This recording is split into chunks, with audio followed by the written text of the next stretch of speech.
Colorado warming does not impact us all equally. Look out your window. Does your neighborhood have a lot of trees? And let's talk about how buildings are constructed. A flat tire at the airport brought thousands of travel plans to a dead stop.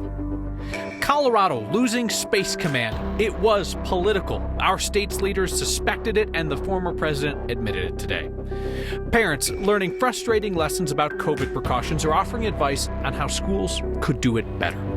And every Friday around here ends with good news, yours and ours. I'm a litany of good news today. We'll take it next. It's the hot days, not the cool days, that usually get us talking about the difference in temperature from here to there in Colorado. Temps can vary as much as 7 degrees from one neighborhood to Denver in another. You'll see this play out in all kinds of places around our state. It has to do with how our buildings and how our neighborhoods were created. And it impacts every one of us. Anusha Roy explores who's impacted the most and how feasible it is to change where we live and work. Right next to Union Station is a 113-year-old building. That's home to the Climate Alliance and a bunch of organizations focused on sustainability. On average, buildings account for about 40% of the emissions that we see on a regular basis. We're talking energy, water use, solid waste, and it's not just office buildings, but where we live too. So there's the historic redlining maps of Denver that trend very closely with what we call the inverted L of our lower income community. Grace Rink with the City of Denver is talking about these maps that Groundwork Colorado helped create. Through studies, the group found neighborhoods with the most poverty also have the highest temperatures because of fewer trees, more concrete, less green space.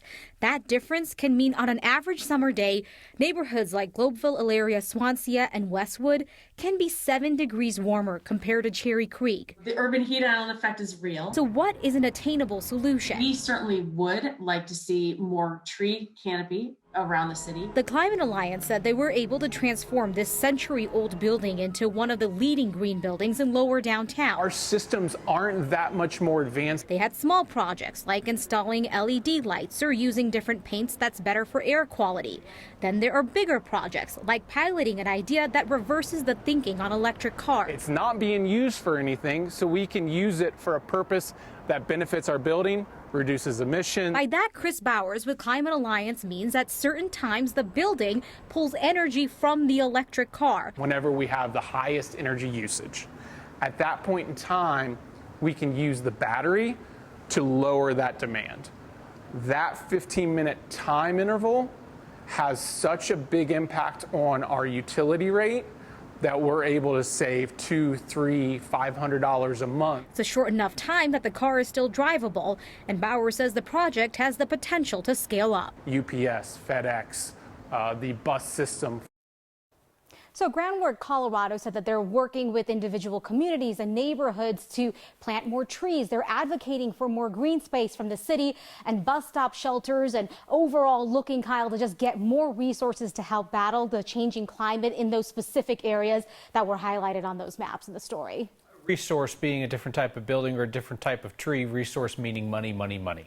Yeah, and so the city of Denver was also talking about, how do you help out families? And one of the things they want to do is help people eventually replace their heating and cooling systems with something more environmentally friendly over like the next 2 decades. But they know that that's not going to be cost effective for everyone. So there was actually a ballot initiative that voters passed that's going to be setting aside millions of dollars that people can tap into for if cost is an issue when it comes to making these changes. Climate Alliance says that their changes, that cost in the millions. And they were actually able to use federal tax credits and then also say that over the next 5 to 10 years through their savings with their energy efficiency, will be able to regain a lot of that money that they spent. Can't find anything more impactful than how hot people feel on a given day. No escaping it. Anusha, thank you. You could have given us 10 guesses as to what took down the train system at DIA this morning, and we would not have guessed it was a blown tire. I thought that I knew how trains work. Denver International Airport says a blown tire on a terminal train caused it to drop down onto the track, and that damaged the rail. They tell us this is very rare. The issue caused delays of hours for passengers. Even after the repairs were done, the trains had to run at reduced capacity, and that meant that the security lines were a mile long. They stretched clear outside the airport terminal. If trains are misbehaving, of course, passengers can just walk to and from Concourse A over that bridge, not B or C. So if the trains do their best A-line circa 2016 impression, like today, the airport is forced to bus people out to the B and C concourses. DIA tells us they are, quote, committed to exploring options to provide alternative ways to move passengers between the terminal and concourses. If only someone might have foreseen this issue when the airport was built. One of the things that we miss about former President Donald Trump is that sometimes when he would do something shady, he would just straight up admit it, figuring that no one could hold him accountable. Today, the former president admitted that he single-handedly put Space Force Command in Alabama instead of Colorado, not because it was better for the military, but because he likes Alabama better. Colorado's leaders, both Republicans and Democrats, had said that this decision from the Trump administration was political from the start. And today, Colorado Springs Republican Mayor John Suthers said, we've maintained throughout the process that the permanent basing decision for U.S. Space Command was not made on merit. And he says that Trump's admission on a radio show supports that assertion. Mayor Suthers says they're going to continue to push Congress and the current administration to re-examine and hopefully overturn the decision to move Space Command to Alabama. The governor, Democrat Jared Polis, also responded to the president's comments on talk radio, calling them callous and saying it was clear the decision was made for political, personal purposes. Douglas County School District is not going to back down under pressure from Republican county commissioners who want the school district to drop its mask policy for pre-K through 6th grade. The county's health officials recommended masks. School district agreed. County commissioners symbolically opted out yesterday and urged the school district to get rid of the mask mandate. They're not budging. Chris Vanderveen, our point person on COVID coverage, talked with me today about coming protests looking to take advantage of this rift. All of COVID now is going to be very much a local issue. You're going to see a lot of these smaller protests, maybe even could become bigger protests that really sort of concentrate on the county level, on the school district level, and it's going to put, like it has already in Douglas County, the county at odds with the school district and making those decisions. And when people at home, when parents see division within the county and the school district, they're going to seize on that. And I think we're expecting to see a fairly large protest in Douglas County on Monday. There's a reason for that, because they're not seeing everybody work together. It's different if the county and the school board are on the same level, but when they're different, they say, we've got room to sort of move in, and I think that's what you're seeing right now. So now we look to the fall, a timeline that's very quickly approaching. I think you sort of look at a state right now where there's a lot of effort and concentration on what's going on in the South right now, and deservedly so. The rates are very, very high. Florida, Mississippi, Alabama are all seeing lots of problems in those states. But what's caught my attention over the last week and a half is states like Washington and Oregon that have started to go up at a level where it's really started to have an impact in their hospitalizations. Here in Colorado, we've been fortunate. We haven't seen that increase in cases and hospitalizations, but that in no means that we're safe. And if you go with the idea where we were really bad last year, it was November and December of last year. So if you start thinking about the possibility that if we see another spike, our bad spike could very much be in that November, December time frame. And we're sort of getting lulled into this idea that we're okay. And if we learned anything from the pandemic, the moment you think you're okay is the moment that the pandemic starts to creep back. We've seen it time and time again, and I would expect to see that here in Colorado as well. The problem is that if you get the vaccine now, it's not for today, it's not for tomorrow, it's not for next week, it's not for 2 weeks, it's for 6 weeks from now. And by then, the peak that you're in right then is over. My full conversation with Chris Vanderveen, just like all of our regular COVID chats, are on the next YouTube channel. We have seen this week the images of the Afghan refugees packed together on American evacuation flights. Often they'll be holding a small bag. That's all they get to bring with them to their new life. And for some, that life will be in Colorado. This is one of the most common destinations for Afghan refugees in recent years. What you have done this week to welcome them here is just incredible. Your Word of Thanks campaign has now raised $154,000 for the African Community Center. That's the nonprofit that helps those refugees find and furnish their first apartments, helps them find jobs, navigate school enrollment, helps them get over all of the small hurdles toward a successful, self-sufficient life in America. Text the word thanks to 303-871-1491 if you would like to be part of one of the largest Word of Thanks micro-giving campaigns that you have ever put together. That nonprofit is ready to welcome our new neighbors, and they are better prepared to do it thanks to you. There are times, again, for consensus within communities, but when we're dealing with a public health crisis, we should be following data. Parents getting COVID exposure notifications from school districts that are ignoring the science are like, well, what gives with that? And here's a good question. Can we safely get our flu vaccines this fall right when we get COVID boosters? And this week's good news feels personal. 3 weeks away from work is about as good as it can get. Hey, I know those people. Next.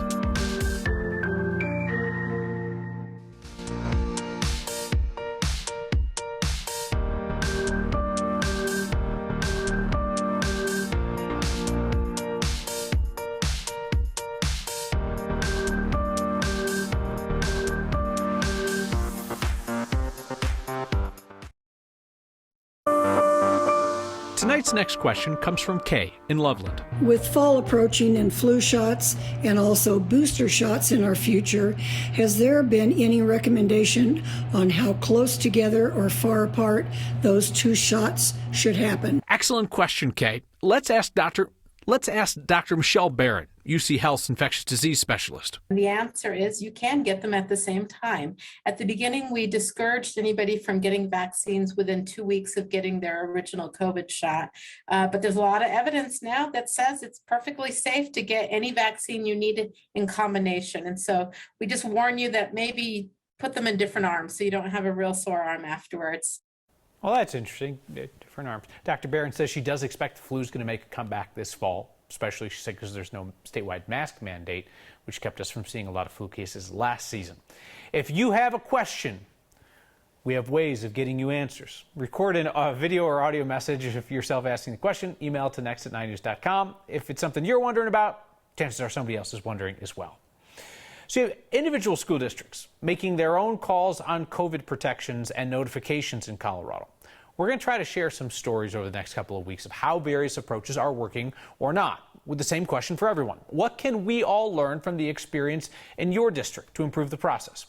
So we start off with School District 27J, Brighton, Commerce City, and Thornton. For starters, you should know, no mask policy there. And a parent, Travis Heath, said he only got vague info from the district after both of his daughters, ages 5 and 9, were exposed in their very first week of school. We asked him, what could other parents and school districts learn from 27J's experience? But, you can only be so proactive as a parent, I suppose, right? Because you don't have control over all of these systems. Trying to have the best understanding of what are the rules that are in place. And then, when you get this sort of information that doesn't give you, it's really information that's lacking, right? Who do you talk to? And then I think, having like a team of people in your community is helpful as well, because when there are lots of people that are asking the same sorts of questions, I think that's helpful for people and districts if they're trying to change what it is that they're doing, right? Because when you hear the same question over and over again, you get a sense that, okay, this is a concern that's bothering a lot of people. Travis told us that he wanted districts to follow the science and to offer specificity. Looks like they're going to get 1 out of 2 in his district. 27J told us they have no plans for a district-wide mask order, but they will start telling parents which classes have positive tests. What a gorgeous day here on this Friday. Got temperatures only up into the upper 70s, low 80s in the eastern plains, 60s and even a few 50s for those highs in the mountains. Tonight we'll drop back into the mid-50s under mostly clear skies throughout the state. Tomorrow, 85 degrees. Possible late storm effect. Could see that in the morning, especially south and east of Denver. And then in the afternoon, it'll be more into the mountains where we have some more widespread showers and storms. Highs tomorrow a bit warmer than what we're expecting from what we saw back on your Friday. 7-day forecast get those temperatures on up into the low 90s with isolated storms, especially towards the middle and end part of next week. Until then, though, it's going to be on the hot and dry side. So enjoy the cool weather while we've got it. So how early is too early to wake up to snow in Colorado? High country got a dusting overnight. It was part of the same storm system that brought severe weather to the metro area in the eastern plains. And that snow, it's stirring the soul of our meteorologist poet, Corey Reppenhagen. Corey Reppenhagen is on the weather beat. A crisp August snow, air scrubbed clean by winter's tease. Nature turns the page. That was Corey Reppenhagen on the Weather Beat. Your Friday good news is all about brides. Some of them complete strangers. My good news is that I get married tomorrow. Others we know very well around here. We are going to have 3 weeks off of Next. Sorry, Next. Some very personal good news next. For 259 Fridays, we have shared the personal news from your lives that's bringing you joy. In this 260th edition, photojournalist Tom Cole heard the call of good news coming from inside our house.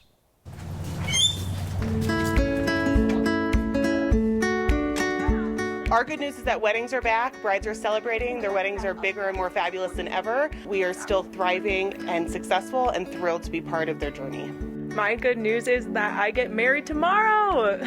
My good news is my family is coming to the wedding. My good news is that I'm glad we did not even try to force a wedding in 2020 because it would have been awful. Kevin and I have known each other for 10 years. We have been working together at 9 News for 5.5. We've been engaged for almost 3 years. We've been working on Next for 1.5 years together. And we have been waiting on our delayed wedding for a year. My good news is I get to marry my best friend with all of the people that I love and care about in one place. Why Kevin? Kevin is one of the best human beings I've ever met in my life. She said nice things about me. Was she like sleep deprived? He makes me laugh all the time and makes me feel amazing every day. I would just be a lost, lonely ship adrift at sea if not for her. My other good news is that I just get to hang out with Kevin. My good news is that they have a princess dress just like mine, and I'm happy about it. My good news is in 8 months, April 2022, I graduate from dental hygiene school and I get married. Love is not canceled. We are going to have 3 weeks off of Next. Sorry, Next. Love that so much. You got to meet some of our favorite people around here. We have a sign of rebellion in the high country. Back with that, your feedback next. It's a sign of defiance in the high country. Mike was driving through Slaughterhouse Gulch near Bailey last weekend when he spotted a campsite set up right behind the sign that says, "No camping." It's a gorgeous spot. Not supposed to camp there. Mike says there actually used to be a campsite there, but it was closed down after some homes were built nearby. So I think that somebody might be making a protest statement there. If you see a sign you want to share, be like Mike. Take a picture and email it to next@9news.com. or tweet it at us with the hashtag #HeyNext. Neil writes in on Twitter tonight wondering how many viewers at home click their fingers following Corey Reppenhagen's poetry. Only you know. Nick, Word of Thanks Donations, has a question about my weekly match. He says, what's the deal with matching the next 50 $5 donations? Why not just donate the $250 straight out? Fair question, Nick. The whole premise of Word of Thanks is that a bunch of people giving a little bit of money can come together to do big things. I appreciate you whether you give $5 or $500, but my match, if you give $5, that's for you. See you next time.